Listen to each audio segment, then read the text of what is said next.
Hola, esto es New Books Network en español. Hola, bienvenidas, bienvenidos a New Books Network. Soy Mercedes Sontoria Peña y hoy tengo el placer de conversar con Santiago Fouz Hernández sobre el legado cinematográfico de Vigas Luna, un volumen publicado en 2020 por la editorial Tirant lo Blanc. Santiago Fouz Hernández es el editor y uno de los autores de este volumen compilatorio. Hola Santiago, bienvenido. Hola Mercedes y gracias por la invitación. Gracias a ti, encantada. Santiago Fouz Hernández es profesor de estudios hispánicos y cinematográficos en la Universidad de Durham, en Reino Unido.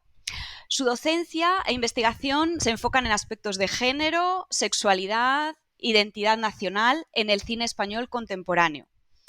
Como decía, junto a él han participado en este volumen diversos autores y autoras que creo que merecen ser mencionados en este espacio, así que vamos a ello.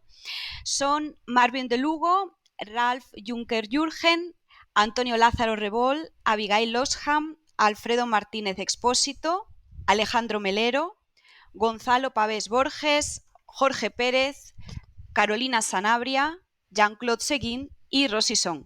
Se trata de un grupo amplio de investigadores e investigadoras que pertenecen a diferentes universidades, tanto de Europa como de Estados Unidos, América Latina y Australia.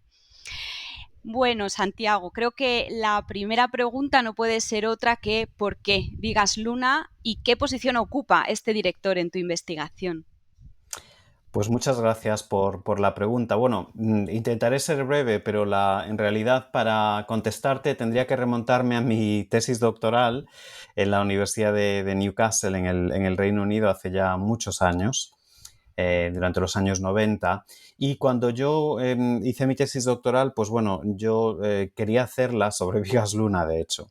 Y en aquel momento mi director de tesis me aconsejó muy bien, por otra parte, que a la hora de buscar trabajo, pues que era mejor que tuviese una tesis un poquito menos específica, que no fuese solo de Vigas Luna. Entonces me animó a investigar mucho las razones por las que me interesaba Vigas Luna, y en ese momento era la idea de la masculinidad y las masculinidades y la sexualidad, pero ampliarla a otros temas y a otros directores y directoras. Entonces, bueno, acabé haciendo una tesis comparativa sobre cine británico y cine español y cómo los dos cines en los años 90 exploraban la idea de las masculinidades. Y uno de los estudios de caso era Vigas Luna. Entonces, bueno, mi director de tesis en ese momento me dijo, cuando estés más establecido en la academia, pues ahí será el momento de hacer tu trabajo más concreto sobre Vigas Luna.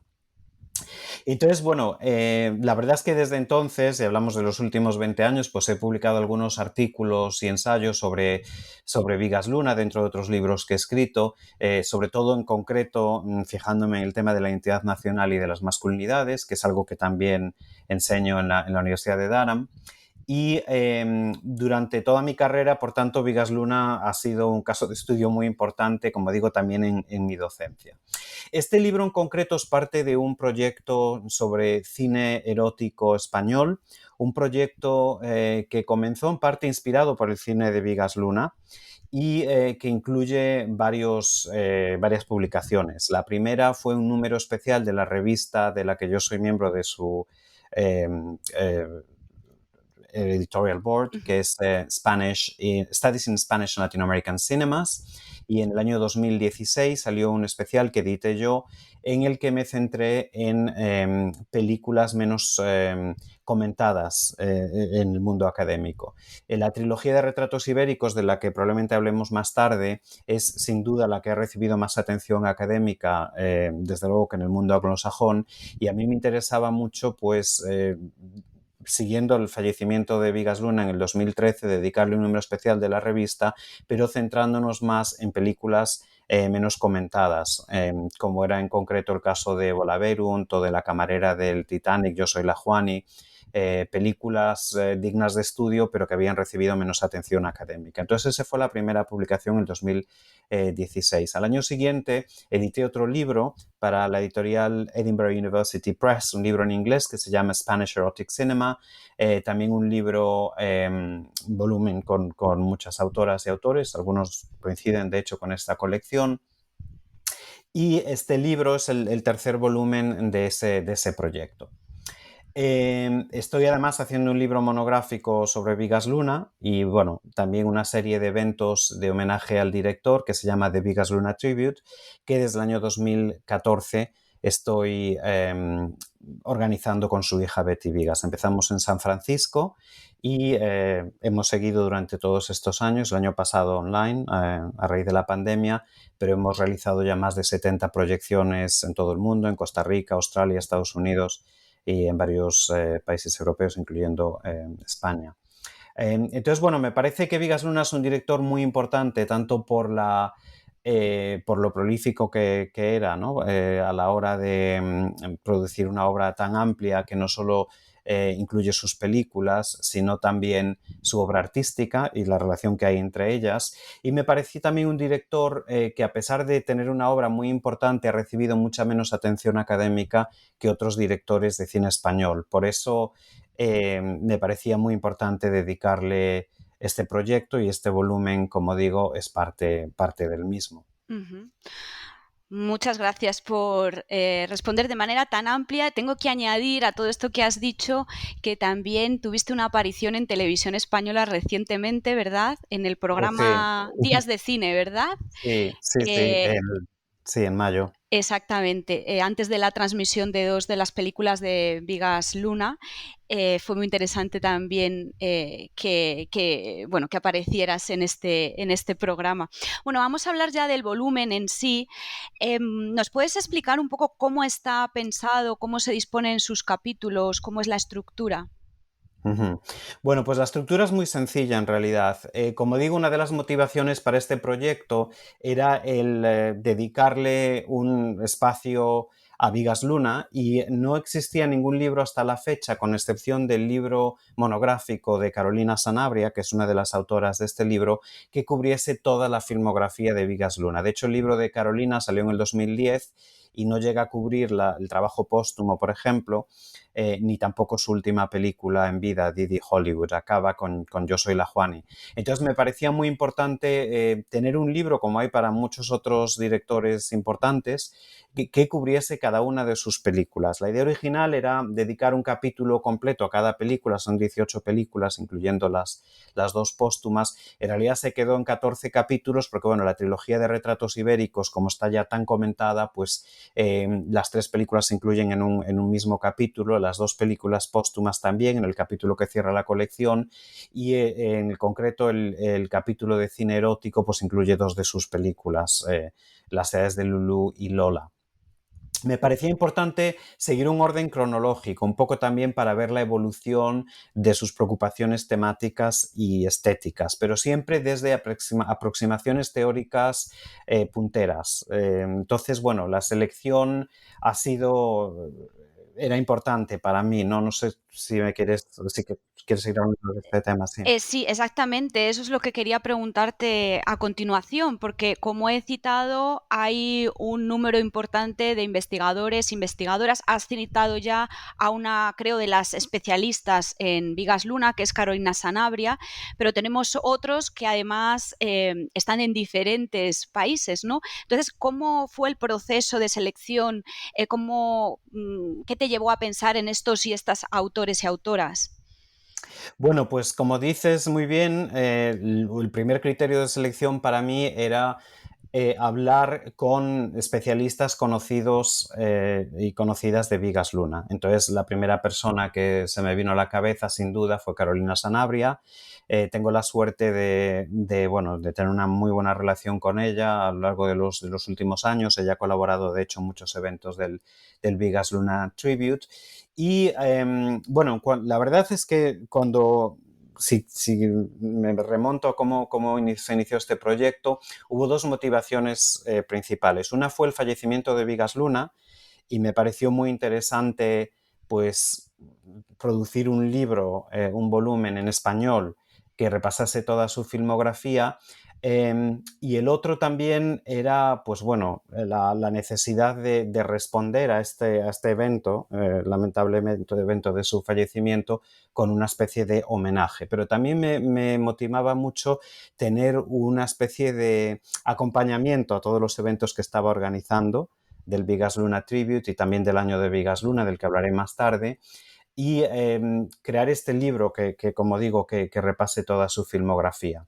Entonces, el primer criterio de selección fueron los especialistas, empezando con Carolina Sanabria y también otras personas que habían ya publicado ampliamente sobre el director, como es el caso de Marvin de Lugo, Abigail Loxham, que dedica una sección completa a Bigas Luna dentro de su primer libro, Gonzalo Pavés, que está además escribiendo ahora su propio libro monográfico sobre Bigas Luna, Alfredo Martínez Expósito. Todos ellos habían escrito numerosos artículos y además muy importantes sobre el director. Y algunos de ellos, como es el caso de Alfredo Martínez o de Abigail Loxham y la misma Carolina Sanabria, y Marvin de Lugo habían participado también en el número especial de la revista. En otros casos me he fijado en autoras y autores que, aunque tal vez habían escrito menos frecuentemente sobre Bigas Luna, habían escrito cosas muy interesantes, como es el caso de Jean-Claude Seguin o de Ralph Junken-Jürgen. Y me parecían que, bueno, habían publicado unos escritos muy, muy lúcidos y notables, unas lecturas muy interesantes sobre su trabajo. Y finalmente, pues me fijé en académicos especializados en diversas facetas y áreas del cine español, pero cuyo trabajo admiraba especialmente, y sobre todo que se fijaban en aspectos que de alguna forma se relacionaban o podían ser útiles para interpretar la obra de Bigas Luna. Por ejemplo, mi colega de la Universidad de Durham, Rosy Song, es especialista en Vázquez Montalbán, entonces me pareció una persona idónea para hacer una nueva lectura de la primera película de Bigas Luna, que era una adaptación de Tatuaje. Alejandro Melero, uno de los expertos internacionales más reconocidos del cine erótico español, me pareció una persona fenomenal para escribir sobre el erotismo en Bigas Luna, en concreto esos dos estudios de caso que mencioné antes, Lola y las Eas de Lulú. Y luego especialistas en géneros concretos. Jorge Pérez, por ejemplo, conocido especialista, entre otras cosas, en el cine religioso, publicó un libro muy importante sobre ese tema. Me pareció que podría hacer una lectura novedosa sobre Reborn, como de hecho fue el caso. Y Antonio Lázaro Rebol es un caso interesante porque es uno de los expertos más conocidos del cine de terror, y de hecho yo le sugerí a Antonio que hiciese una lectura de Caniche como película de terror, y algo de eso hay en su lectura, pero él se fijó más al final en otro aspecto igualmente interesante y sorprendente, y la verdad es que es un capítulo excepcional, en el que se fija mucho en la cultura catalana y la burguesía catalana y cómo se representan en la película. Me gustaría destacar, si me permites, la gran experiencia que ha sido editar este libro. Todos hemos editado libros, yo he editado ya varios, 5 o así, y siempre son buenas experiencias, he tenido mucha suerte, pero tengo que decir que en este caso había un espíritu de equipo realmente notable. Todos los autores y autoras entregaron sus capítulos a tiempo, respondieron a mis comentarios. La verdad es que unos colegas excepcionalmente buenos, excepcionalmente humildes y con mucho interés en formar parte de este proyecto. Y creo que eso se nota en la lectura. La mayoría de los autores me dijeron que sí a la primera. Hubo un par de personas a las que también les invité a participar que no pudieron por estar involucrados en otros proyectos, y por eso está el caso de que tanto Carolina como yo hacemos 2 capítulos cada uno. Y bueno, que en otro caso algunos capítulos pues incluyen más de una película. Pero vamos, que una experiencia realmente, tengo que decir que fue la mejor experiencia que he tenido editando un trabajo. Maravilloso, estupendo, y además se ve, o sea, el resultado está ahí y la lectura es muy atractiva, muy interesante. Creo que tanto para cualquier persona interesada en cine desde un punto de vista académico, como para un lector que quizá no tenga tanto conocimiento en profundidad de cine, pero que se quiera aproximar a la obra de Bigas Luna. Bueno, pues vamos a centrarnos precisamente ya en el contenido del volumen, y a mí me gustaría empezar hablando de los rasgos de estilo y los temas que conforman la impronta de la filmografía de Bigas Luna.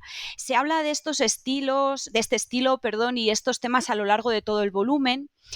Y incluso iba a decir que ya se aborda en los primeros capítulos, ¿no? Especialmente en películas como Bilbao, Caniche. Me gustaría que nos hablaras un poco de cómo se abordan estos temas y cuáles son también, ¿no? Muy bien. Pues bueno, las dos películas que mencionas, Bilbao y Caniche, las dos de finales de los años 70, es verdad que al contrario que Tatuaje, que bueno, Vigas Luna consideraba como una especie de experimento, de entrenamiento para su cine posterior, sí es verdad que Tatuaje y Caniche son películas de lo que él llamaba su época negra, y de esto realmente Carolina Sanabria habla muy bien en su libro sobre Vigas Luna, que se llama El ojo voraz, y lo recomiendo desde aquí. Son películas, como digo, de finales de los 80 que, desde mi punto de vista, y creo que esto se refleja en el libro, anticipan muchos de los temas y de las preocupaciones estéticas del director, aunque tal vez en las últimas películas de su carrera esto parezca aparentemente menos evidente. Yo me atrevería a resumirlo en un par de puntos, si me permites. Lo importante es la importancia del género de los personajes, las masculinidades y las feminidades, cómo se interesa en unos personajes masculinos que podrían parecer los típicos hombre sujeto, ¿no? El que lleva adelante la narración, el protagonista masculino, y podría parecer en control de sus impulsos y también de la narrativa, pero que en realidad se revelan como extremadamente enigmáticos y vulnerables, víctimas de hecho de unos deseos que no pueden controlar. Por otra parte, las feminidades aparecen también aparentemente como objeto, como mujer objeto, especialmente en el caso de Bilbao, pero como escribe Carolina Sanabria en su ensayo sobre Bilbao, estas mujeres supuestamente objetos se revelan como un símbolo de desencanto que no hace más que reflejar la frustración de la obsesión masculina en objetivizarlas. Son temas muy frecuentes en su filmografía, muchos de los protagonistas masculinos que aparecen más adelante, como es el caso de Tete en La teta y la luna, Orti en La camarera del Titanic o Jonah en Yo soy la Juani, tienen obsesiones muy similares a estos protagonistas de las primeras, masculinos de las primeras películas, obsesiones con el cuerpo femenino, con coleccionar cosas, con modificar, en el caso de Jonah, coches, pero bueno, está la idea ahí, ¿no? En esas películas de los 90 y sobre todo en los años 2000, las mujeres adquirirán una subjetividad mucho más clara y mucho más control sobre sus circunstancias y acciones, que se ven interrumpidas a veces no tanto en los guiones de las películas de Vigas Luna, sino que reflejan las trabas que muchas mujeres sufren todavía en la sociedad española. Pero las películas también están reflejando esa evolución. A nivel estético, realmente es un tema complejo para ilustrar aquí en pocos minutos, pero podríamos decir que el estilo de las dos películas pertenece, como decía antes, a la etapa oscura de Vigas Luna, su parte más tenebrosa y tal vez más masculina, lo que él llamaba la parte Vigas. La parte Luna sería la parte más femenina y más, digamos, con más luz, ¿no? En contraste. Pero se ven aquí pues una cierta obsesión con los objetos, una obsesión que, por cierto, procede de la vocación de diseñador de muebles, que es de donde proviene Vigas Luna, también de su vocación de escultor y de artista. Y esto recurrirá en casi todas sus películas. Destacando, por ejemplo, tres de estos objetos que se me ocurren, ¿no? El primero, pues los pechos femeninos, ¿no? Y el cuerpo femenino en general, que se ve muy claro en estas dos películas y seguirá desde la primera hasta la última película. La presencia también de la comida, ¿no? De la importante que aparece, y Gonzalo Pavés habla de esto en su capítulo, hasta en la última película que Vigas Luna rodó en vida, ¿no? Donde se critica de alguna forma la comida rápida en Estados Unidos, pero esa crítica aparecía también en la primera película con esa paella tan insípida en Tatuaje, de la que habla también Rosy Son y habló también Carolina Sanabria en su libro. También tenemos la presencia de animales como los perros, en el caso de Caniche, o los caracoles, también en Caniche, el pescado que aparece en Bilbao, el ganado porcino, ¿no? Que tiene un papel curiosamente protagonista en esa película, también es algo que se repetirá, ¿no? Y esta conversación que se produce entre los animales y los humanos, ¿no? Y la parte animal de los humanos. Y por último, y es una selección casi realmente muy breve de estos temas que recurren en toda su obra, pero las referencias artísticas a obras clásicas, este diálogo entre lo popular y la cultura más tradicional. En el caso de Bilbao, las referencias a las pinturas de Rivera, o en el caso de Caniche, las referencias muy claras a Goya, de las que habla además Antonio Lázaro Rebol en su capítulo, y que se verían muy claramente también después en la trilogía de retratos ibéricos, sobre todo en Jamón Jamón. Exacto.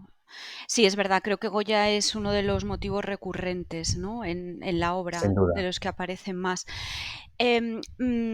Bueno, me surge una pregunta. Has hablado de la etapa oscura, una etapa más vitalista, en contraposición a esa etapa oscura. Dentro de estas divisiones que podemos hacer, estaba pensando si es posible decir que hay un Vigas más autoral, que quizá corresponde especialmente a la primera etapa o las primeras películas, y otro más comercial, o si crees que ambos se mezclan en un cierto sentido. Bueno, muy buena pregunta, Mercedes, gracias. Realmente, bueno, yo me dedico a trabajar un poco de Vigas Luna, sobre el cine de Vigas Luna como autor, pero es un autor al mismo tiempo que no tenía ningún tipo de preocupación por ser comercial, ¿no? O sea, creo que los dos no tienen necesariamente que estar reñidos, y él es un buen ejemplo de ello. Diría que en los comienzos Vigas Luna tenía una vocación muy clara de director autoral. Un director muy influido en sus comienzos por el surrealismo, películas, digamos, de alguna forma muy difíciles de digerir y de entender, como es el caso de los dos ejemplos que veíamos antes, de Caniche y Bilbao, y por ello poco comerciales, películas oscuras, como digo, nada fáciles de digerir.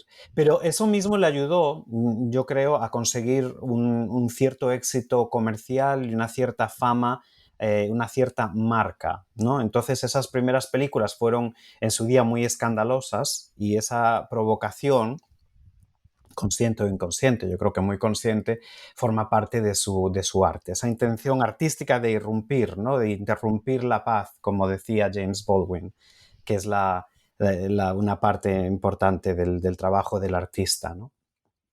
Hacernos sentir incómodos. Entonces, esa, digamos, esa intención de incomodar y de alguna forma tumbar la paz, ¿no? Volviendo a James Baldwin, creo que es importante a la hora de entender su cine y sus inquietudes artísticas, pero también su éxito comercial.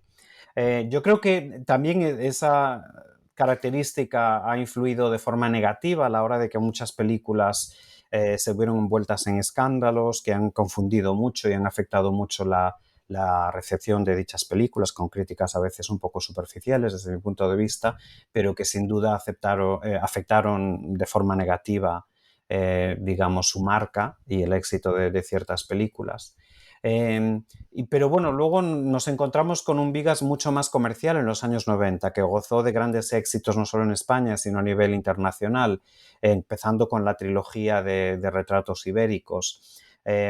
Esa provocación inicial sigue ahí, o sea que ese sello autorial sigue ahí, pero los temas de los que habla quizás sean mucho más relatables para la gente, ¿no? La gente puede sentirse un poco más identificados con la realidad que se ve en esa trilogía y el juego que hay con los estereotipos, etcétera. Pero otro último apunte para esta pregunta sería la faceta de Vigas Luna como descubridor de talentos, de grandes talentos, ¿no? Como es el caso en Jamón Jamón de Penélope Cruz, Javier Bardem y Jordi Moya, que se estrenaron prácticamente con esa película, ¿no? Y ahí creo que también me gustaría destacar el trabajo de la directora de casting de casi todas sus películas, que fue Consoltura, y de hecho su trabajo ha sido esencial, pero también es parte de lo que le hace gozar de ese éxito, ese ojo que tenía para el talento, lo bien que trabajaba con los grandes actores.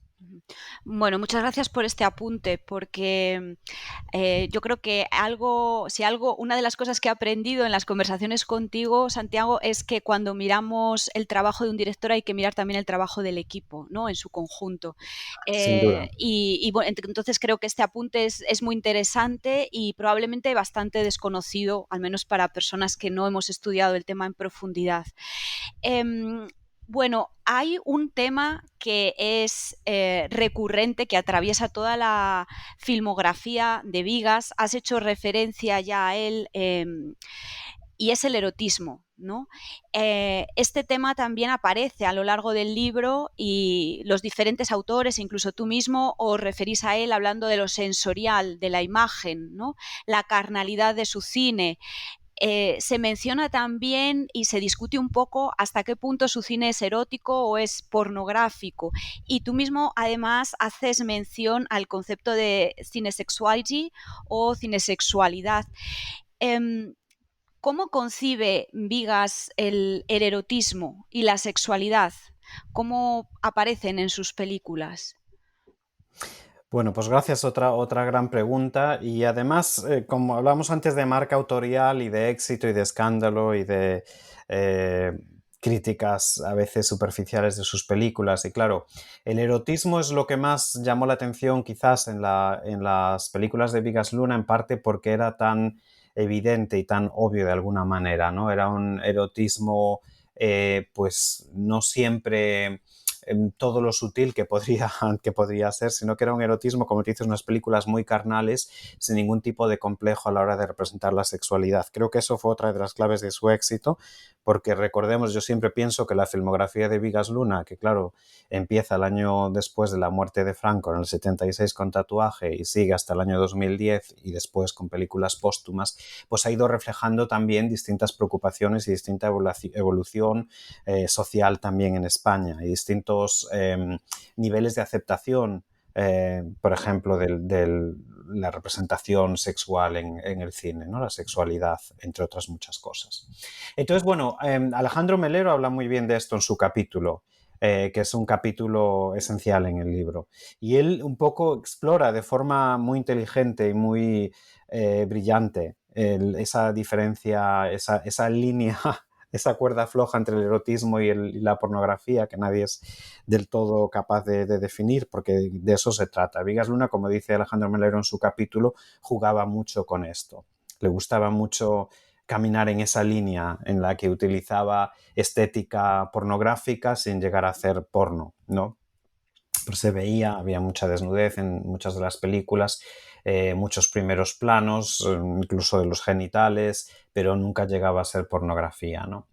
Melero explora muy bien el papel que tuvo el sonido y también las voces, en concreto de las actrices, a la hora de crear este simulacro del acto sexual en sus películas, ¿no?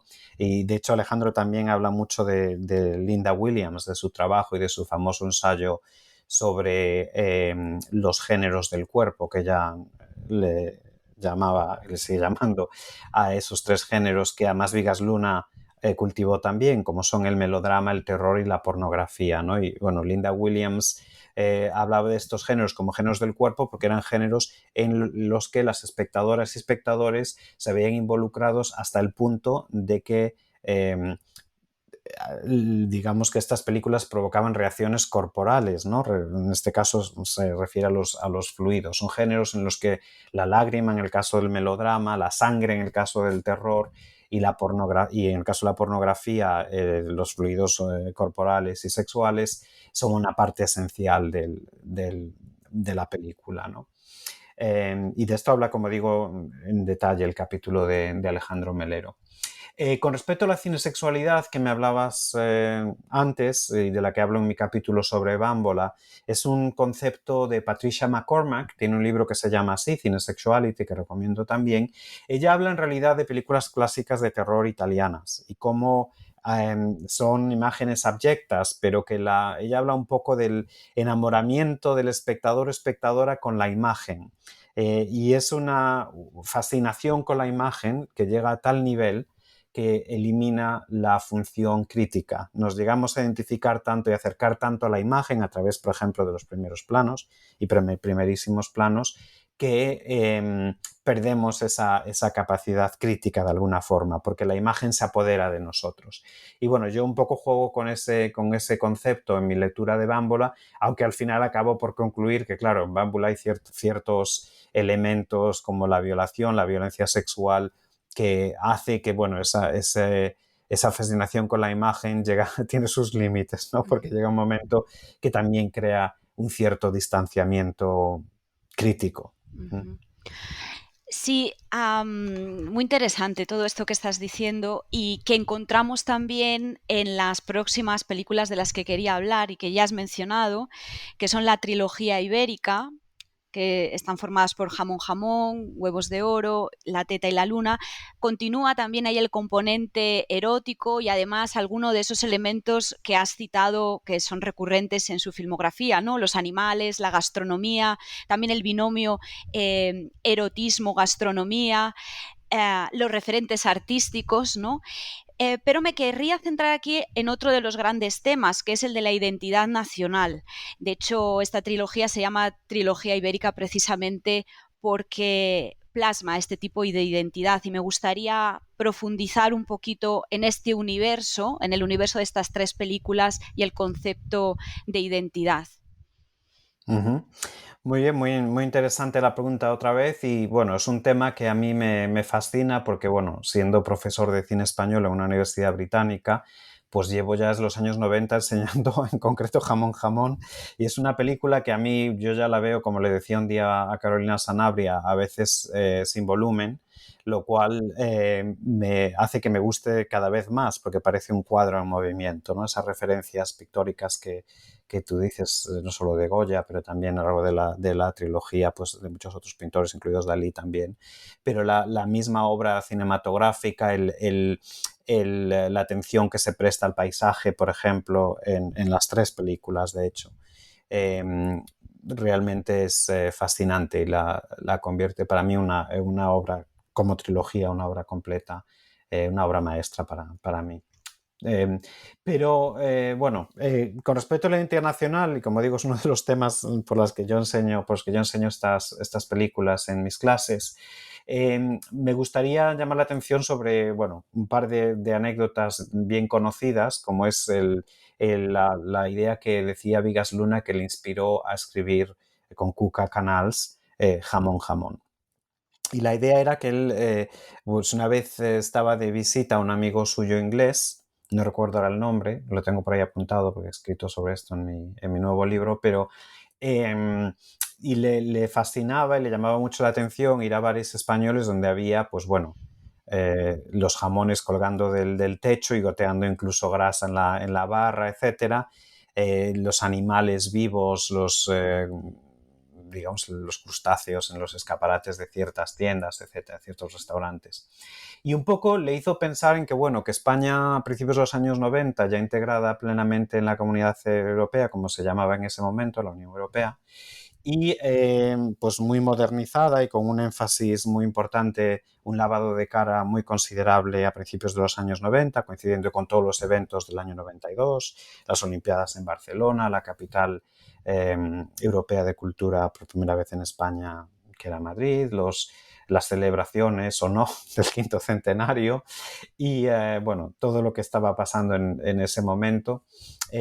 Pues claro, ese momento histórico y sociopolítico es muy importante a la hora de entender esta trilogía, porque no es casualidad que en ese momento en la que hay como digo, este lavado de cara de España y todo parece tan aséptico y tan moderno y tan nuevo y tan casi algunas películas de la época, no voy a mencionar ningún ejemplo, pero seguro que os viene alguno a la cabeza, pues parecía casi, bueno, una representación de España prácticamente como el norte de Europa. Entonces aquí viene Vigas Luna, como decía antes, a incomodar, ¿no?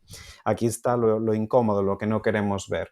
Y nos recuerda, pues, quiénes somos, de dónde venimos, y ahí están las referencias también a Cortés, en el nombre de la jamonería en la que trabaja Raúl, el personaje interpretado por Javier Bardem, todo nuestro pasado colonial y también nuestro presente, bueno, la relación que tenemos con los animales, la comida, la carne humana y la carne animal y cómo se relacionan las dos. Y esta representación de España, digamos, entre comillas, más cruda, ¿no? Más sucia de alguna forma, que contrastaba muy fuertemente con lo que estábamos viendo en estos momentos, no solo en el cine, sino en la proyección cultural de España, de una España muy comodificada, muy, muy moderna y muy afluyente hasta cierto punto. Luego vino la crisis, claro. Pero en aquel momento, Vigas Luna para mí es que en muchos temas es pionero, fue pionero, ¿no? Y una de las cosas, por ejemplo, si ves hoy Huevos de Oro, pues claramente anticipa la crisis del ladrillo y toda la crisis que vino después, ¿no? Es una crítica muy fuerte hasta ahí, una crítica irónica, pero al mismo tiempo muy amarga, ¿no? De lo que estaba pasando en lugares como Benidorm, que es uno de los escenarios de esa película, ¿no? Con la explotación masiva del turismo. Como digo, anticipando la crisis del ladrillo con el personaje de Benito, también interpretado por Javier Bardem, que, bueno, pues que está construyendo sin ton ni son, sin saber mucho ni de economía ni de construcción, y bueno, así acaba la película también, ¿no? Y así acabamos después en el país también. Entonces, bueno, como digo, en parte muy, muy pionero, pero me gustaría destacar también la importancia de Europa en esta película, ¿no? Entonces, a Vigas Luna le fascinaba, él decía que era un europeo vocacional, es otro de los temas por los que a mí, pues escribiendo ahora mi libro monográfico sobre Vigas Luna en un contexto post-Brexit y habiendo residido en este país en los últimos casi 30 años, pues como comprenderás, alguien que se define como europeo vocacional va a llamar mi atención. Y desde luego que es una de las razones por las que me interesa también su cine. De hecho, la trilogía de retratos ibéricos tenía un proyecto de continuar con una ópera sobre Europa. Y bueno, en una de muchas lecturas, no quiero entrar en tanto detalle ahora, que hizo Vigas Luna sobre jamón jamón y la idea, el concepto de jamón jamón, hablaba de la violación de Europa, ¿no? Y de un poco de, bueno, también de la compatibilidad o no bueno, él decía que era muy compatible, pues el típico Bar Pepe español que tiene las letras de Bar Pepe sobre un anuncio patrocinado por Coca-Cola, ¿no? El símbolo último de la globalización. Y entonces él estaba interesado en esa convivencia que hay y que tal vez pues no se ha entendido a la hora de cuando se hizo la campaña del referendo aquí en Reino Unido, ¿no?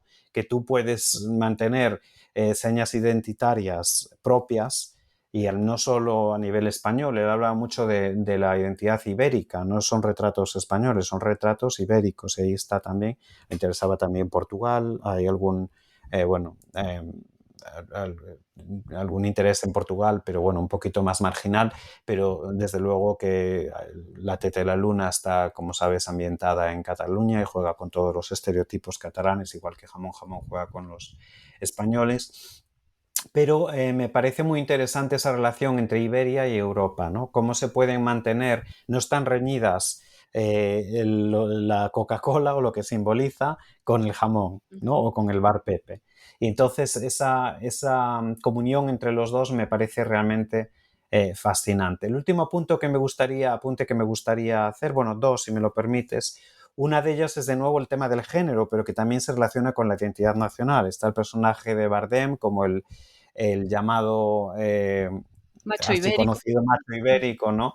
Y cómo juega con ese enfrentamiento con José Luis, que representa la Nueva España o el personaje español más europeo, que de alguna forma tampoco acaba de encajar, y un poco la lucha entre los dos que se escenifica al final en ese otro homenaje a Goya con el duelo a garrotazos, ¿no?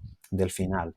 Pero también es importante recordar lo que comenta Carolina en su excelente capítulo sobre esta trilogía, que ella habla de la vuelta a los orígenes, ¿no? Y cómo esta película en el viaje también personal de Vigas Luna aparece en un momento que acaba de regresar de una estancia en Estados Unidos, donde rodó Reborn y escribió Angustia. Angustia se rodó después en Barcelona, pero estuvo concebida y escrita en Estados Unidos. Entonces, este mirar a España como el amigo inglés, ¿no? Que veía las patas de jamón colgando, pero también su propia mirada como catalán y como español y como europeo, digamos, temporalmente exiliado en otro país, esa mirada desde fuera está muy presente. Y creo que esa es la clave del éxito que esta trilogía, el gran éxito que esta trilogía ha tenido a nivel internacional. De hecho, con estos homenajes que hago con Betty Vigas,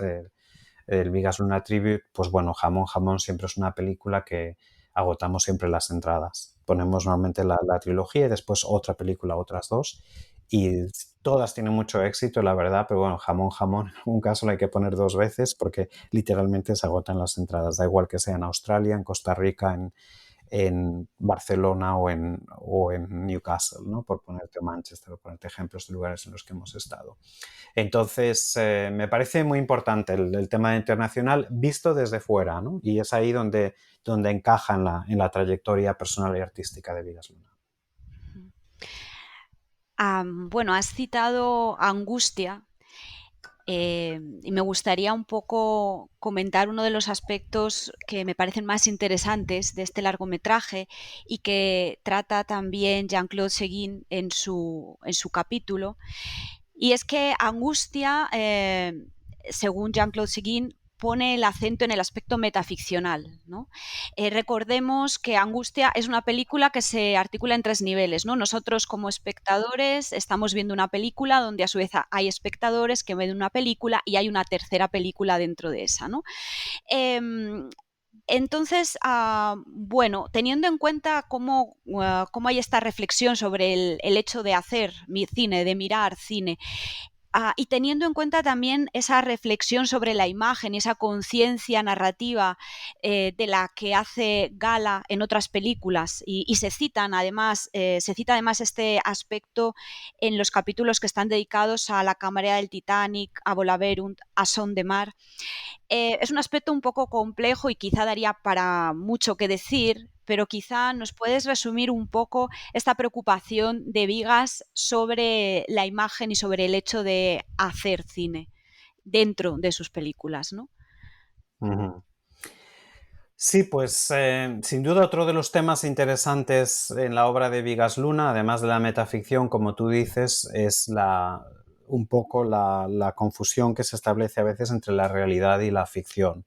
Esto tiene vértices importantes y diversos, ¿no? Que como dices tú llevaría bastante tiempo explicarlo. Pero bueno, los casos que tú mencionas, hablas de 3 adaptaciones concretamente, o sea que está ahí el tema de la adaptación literaria también, en el caso de La camarera del Titanic, Volaverunt y Son de Mar, pero además también la importancia que tienen otras obras, como tú dices, dentro de esas películas. En el caso de La camarera del Titanic, el mismo evento del hundimiento del Titanic, pero también el papel tan importante del narrador, Horthy, que se inventa las historias que atraen al público. Y Horthy, como escribe también Marvin de Lugo en su capítulo, pues es realmente de alguna forma una representación del propio Vigas Luna como autor, ¿no? Y como contador de historias.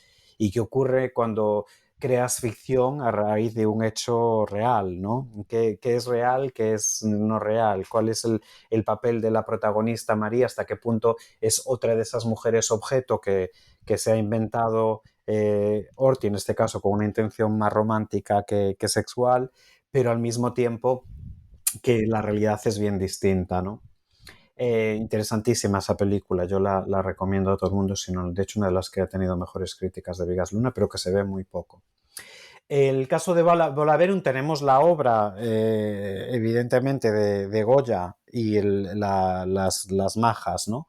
Y con el papel protagonista de esto, y bueno, como dije antes, era una adaptación, pero efectivamente es una reflexión sobre ese hecho de pintar, que también se relaciona de nuevo con el mismo Vigas Luna y su interés en el arte, ¿no? Como pintor él mismo también, influido, entre otros, por Goya.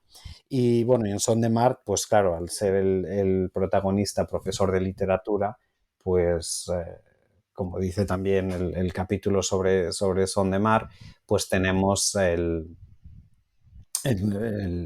protagonismo de ciertas obras clásicas, ¿no? Que de alguna forma se funden con la ficción de la película.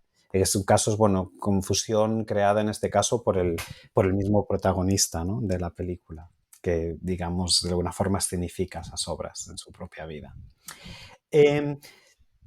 Los 3 casos son muy buenos ejemplos, pero que realmente se podrían aplicar casi a cualquier película de Vigas Luna.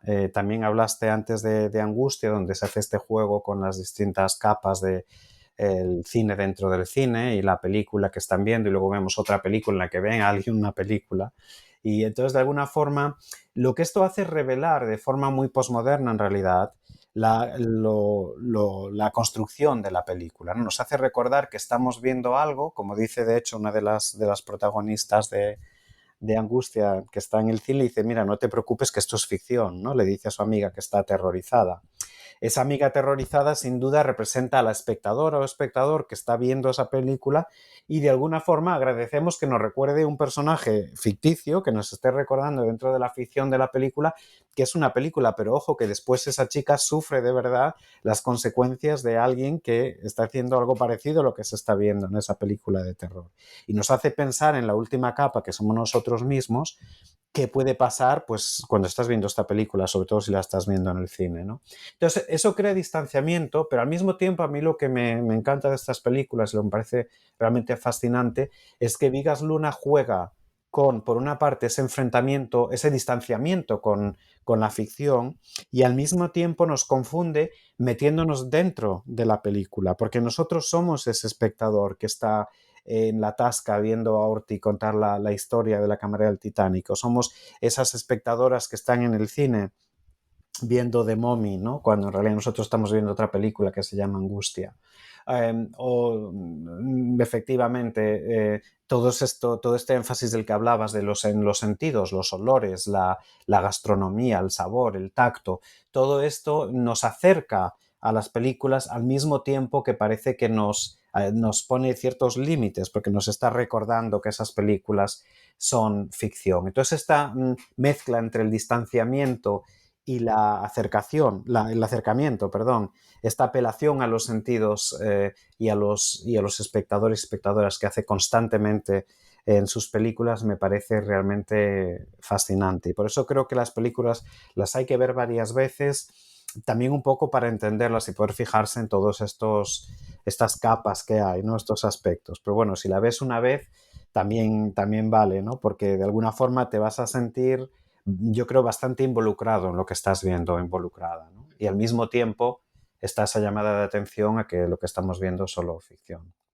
Espero haber contestado a tu Sí, pregunta. totalmente, sí. Además me parece muy interesante, ¿no? Este juego, como dices tú, de distanciamiento, de estar fuera, pero a la vez conectar, ¿no? Sobre todo desde el aspecto sensorial, ¿no? Sí, Porque efectivamente hay un hedonismo, ¿no? Que atraviesa, yo no creo solo la filmografía, sino también la vida, ¿no? Como nos hace sin ver duda. el documental Vigas por Vigas, ¿no? Como ese amor a la vida en todas sus facetas y con el protagonismo de lo táctil, no solo lo visual, sino lo táctil, lo sexual, ¿no? El gusto de la gastronomía. Y, y bueno, hay algo que creo que también es importante tratar aquí y que tiene que ver un poco con algunos temas que has ido sacando. Hemos hablado del erotismo y has hecho referencia a mujeres objeto, has hecho referencia a uno de los grandes, de las imágenes recurrentes del director, que serían los pechos femeninos. Entonces estaría bien tratar aquí la cuestión de la feminidad y más concretamente la relación de las actrices con Vigas. Tú te refieres a chicas Vigas Luna, ¿no? Igual que se habla de las chicas Ujú. Almodóvar, utilizas esta expresión. Has hecho referencia también a Penélope Cruz bueno, su salida a la pantalla fue precisamente en Jamón Jamón. Entonces me gustaría hablar un poquito más sobre la relación de Vigas con las actrices y con lo femenino, hasta qué punto es problemática o no esta relación. Ujú. Bueno, pues de nuevo una pregunta que suele salir muchas veces. Intentaré ser breve porque realmente da para mucho. Hablas de la importancia de los pechos y bueno, que es un ejemplo fantástico y muy relevante para el cuerpo femenino, pero que Vigas Luna deconstruye de una forma muy importante. Porque bueno, el pecho femenino está la parte sexual, pero también está la parte, digamos, del maternal, ¿no? De la mujer y el papel de la mujer. Y Vigas siempre decía que su primera obsesión con los pechos fue cuando era un bebé, ¿no? Como muchos, ¿no? Nos pasa y a muchas, ¿no? La necesidad del pecho materno como fuente de nutrición realmente y de amor y de conexión con la madre, ¿no? Entonces, creo que juega mucho con esto. Él hizo una exposición dentro de la adaptación que hizo de las comedias bárbaras de Valle Inclán, donde deconstruía esto todavía más porque jugaba con el significado de la leche femenina y masculina. Aparecían las famosas latatrices bueno, se ven, digamos que, por ejemplo, muchas de estas mujeres protagonistas que dan el pecho a sus bebés en algunas de las películas, se ve también el trabajo póstumo, por ejemplo, en Segundo Origen, pero podrían ser hasta cierto punto latatrices, pero son estas mujeres, digamos, míticas que donan su leche materna al mar Mediterráneo, ¿no? Una de las fantasías de Vigas Luna tiene un videoarte sobre esto. Eh, y bueno, en este caso, bueno, un videoarte hizo muchas otras obras, ¿no? Dibujos, esculturas, también performances en una galería italiana. Entonces, bueno, ahí está esa función doble, ¿no? De la mujer, que podías verlo como objetivización del cuerpo femenino, al mismo tiempo es un homenaje a la madre, ¿no? Y por eso a mí me parece siempre un buen ejemplo. Pero quería comentar que en esa exposición también hay un latatore, que es un hombre que está atado a una pared y que, bueno, está constantemente eyaculando, ¿no? Y además sufriendo, por lo que se puede interpretar en la película. Entonces, bueno, siempre ha jugado con esa simbología de nuevo que rompe lo masculino y lo femenino, que nos hace pensar, que nos incomoda, ¿no? Eso está ahí. Vigas Luna, yo utilizo un poco el concepto de las chicas de Vigas Luna un poco con retintín, ¿no? Porque sí que se ha usado con Almodóvar y bueno, me parece que en el caso de Vigas Luna también es interesante. Esa etiqueta, como dijo Colmenero en su lectura de Todo sobre mi madre, es un arma de doble filo, porque bueno, tiene un cierto elemento como de posesión, ¿no? Las chicas Almodóvar, las chicas Vigas Luna. Bueno, no olvidemos que esas chicas, esas grandes actrices que han trabajado con estos directores, con los dos, pues también son la clave del éxito de las películas, ¿no? Entonces es una relación mutuamente beneficiosa, ¿no?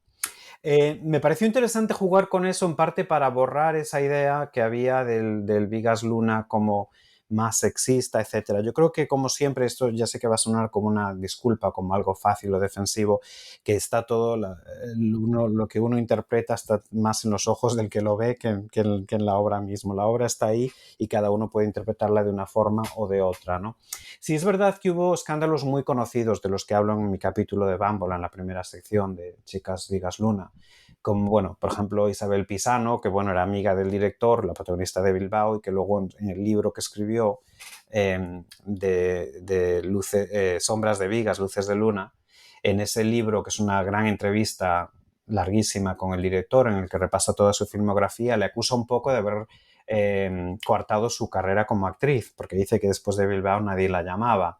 Tenemos el caso también de Ángela Molina, que se retiró, después de haber protagonizado Lola, se retiró de Las Hayas de Lulú porque le parecía una película pornográfica, o sea, que interesante en base a lo que hemos dicho antes. Y también el que es el caso más famoso y más escandaloso, el de Valeria Marini, ¿no? Con Bámbola, que, bueno, decía Vigas Luna que no se veía bien en la película ella físicamente y por eso armó el escándalo y quiso secuestrar las películas, las copias de la película antes de su estreno. Imagino que las escenas que filmó no fue sin querer, ¿no? Sino que las había filmado. Pero bueno, el caso es que después no le gustó el resultado. Pero a mí tuvo un muy buen rapport con otras actrices, ¿no? Aitana Sánchez Gijón, por ejemplo, Penélope Cruz, que tú mencionas. Y de hecho, muchas repiten con él. Pero a mí sí que me gustaría destacar, y con esto cierro esta pregunta, podríamos hablar ahora sobre esto, la importancia, como decíamos antes y como recalcaste tú, del equipo que trabajaba con Vigas Luna. Y a mí siempre me ha llamado la atención de manera muy positiva lo femenino de su equipo. Y esto se ve muy fácil en los libros que él mismo escribió sobre su amor por las mujeres. Para mí, bueno, es un amor, pues también una atracción sexual. Era un hombre heterosexual, pero realmente la colaboración que tenía por las mismas, sus guionistas más conocidas, Cuca Canals, que trabajó con él en 6 películas de las más exitosas, y Carmen Chávez, que hizo las dos últimas, escribió con él Yo soy la Juan y Didi Hollywood, y también hizo el guión para Vigas por Vigas. La directora de casting con Soltura y gran parte de la producción eran femeninas. Y de hecho, bueno, en base a esto, yo tengo un podcast de Vigas Luna, del que si quieres te hablo muy rápidamente después, y la segunda temporada, que estoy empezando a grabar ahora, va a centrarse sobre todo precisamente en colaboradoras, mujeres que han trabajado con él en su trayectoria. Ujú. Bueno, Santi, yo diría que nos hablarás un poco ya de esto. Has hecho referencia a un libro del que te estás ocupando, has hecho referencia también a este podcast. Cuéntanos un poco cuál es tu siguiente proyecto o en qué estás inmerso ahora mismo. Bueno, pues ahora mismo estoy inmerso en un libro monográfico de Bigas Luna en el que llevo trabajando realmente años, que en parte, bueno, pues es casi, me da como un poco de reparo pensar, ¿no? La de años que llevo yo trabajando en este libro, pero en realidad, bueno, también creo que vivimos en una cultura en que todo tiene que salir tan rápido, los libros son como productos y tienen que salir enseguida al mercado en ciertas fechas, límites, etcétera. Y yo la verdad es que en parte, pues bueno, tengo un problema personal con este libro, es que no me quiero separar de él, ¿no? Llevo años y años y cada vez aprendo más y me he involucrado mucho, por ejemplo, en la obra artística de Bigas Luna, que en la primera versión que hice del libro de algunos capítulos apenas la tocaba, ahora estoy metiéndome mucho más en la relación entre el arte y el cine en sus películas y bueno, estoy intentando acabarlo, yo creo que este año 2021 tiene que ser ya el punto y final y espero que el año que viene como muy tarde a principios del siguiente salga ya publicado. Estoy trabajando también con Betty Vigas, continuamos con el Vigas Luna Tribute. El año pasado movimos los eventos a la red, a internet, porque bueno, hicimos un par de talleres y la presentación de este libro también en varios eventos, pero este año ya volvimos a los cines, hicimos un evento en Madrid el pasado mes de abril. Y ahora en septiembre pues estoy muy contento de anunciar de alguna forma que sí iba a realizarse el evento en Nueva York, que estaba previsto para abril del año pasado y por fin en el último fin de semana de septiembre será el evento en Nueva York, entonces yo también estoy ocupándome con esto y también colaboraré en otros eventos relacionados con el año de Bigas Luna, un año en el que también participé ya en el estreno, que fue en Valencia en enero de este año, con una exposición y la presentación de este libro y el año que viene pues estoy organizando en colaboración con una agencia cultural que se llama Gala Cultural Consulting en Valencia, lo que es la parte de la retrospectiva cinematográfica, que será, esperamos, en Madrid en la próxima primavera. Y esperamos que sea una retrospectiva más amplia de lo que solemos hacer en el Bigas Luna Tribute, que suelen ser 4 o 5 películas. Y como decías también, estoy trabajando en la segunda temporada del podcast de Bigas Luna. La primera temporada está basada en la presentación de este libro. En junio del año pasado, cuando salió el libro en formato ebook, porque todavía no estaban las imprentas abiertas, luego el libro impreso salió en septiembre del año pasado, hicimos una presentación de 1 hora y media con casi todos los autores y autoras en el canal de YouTube de la editorial Tirant Lo Blanc y eso lo edité en capítulos separados de cada capítulo del libro.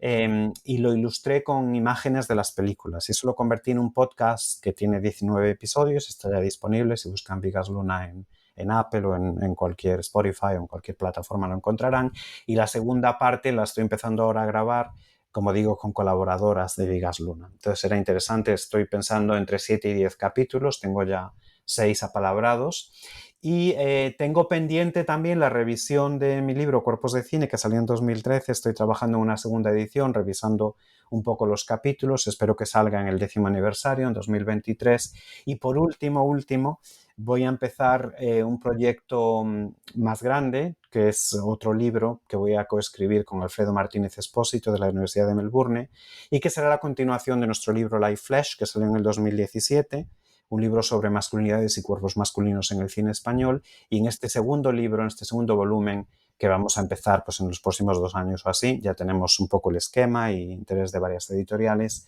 nos vamos a centrar en la idea de los cuerpos masculinos en crisis, con especial atención al envejecimiento, a la obesidad, la enfermedad y todo tipo de cuerpos no normativos. Entonces estoy bastante ocupado con todos esos muy proyectos. Ocupado, sí, una agenda muy llena, pero muy suculenta para seguir en esos términos carnales y sensoriales. Santiago, muchas gracias por tu tiempo, por esta entrevista que sin duda ha acercado a los oyentes a Bigas Luna en todas sus facetas y en toda su complejidad. Espero tenerte pronto aquí con la presentación de uno de estos proyectos que ya estás, en los que ya estás trabajando. Muchas gracias. Ojalá, muchísimas gracias a ti. De verdad, Mercedes, gracias. Gracias por escuchar New Books Network en español.